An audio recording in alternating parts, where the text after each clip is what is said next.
bu sualın mənəvi tərəfi var və bəlkə də ümumiyyətlə sizə birbaşa aidiyyət olmasa da mən bu biletlə bağlı sual vermək istəyirdim ki, Qarabağ yenə də öz işini gördü və sizin sevən, sizin komandanı sevən çox sayılı azarkeşlər yenə də əziyyət çəkməli oldu və stadiona sizi alqışlamaq üçün və Qarabağa dəstək vermək üçün gələ biləcək insanlar kənarda qaldı və selfie çəkməyə gələnlər yəqin ki, qabağa düşdü.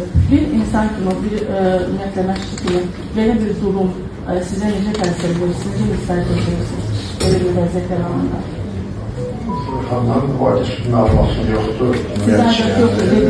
Sadəcə biraz mən görmədiyim, bilmədiyim bir şeyə münasibət bildirmək istəmirəm və məncə çox həm klub tərəfindən, həm bəzi orqanlar tərəfindən hər şey nəzarət olunur maksimum dərəcədə, çünki bu klub tərəfindən də belə deyək, klubun da diqqətindədir. Ona görə mən çox mövzuya girə bilmərəm.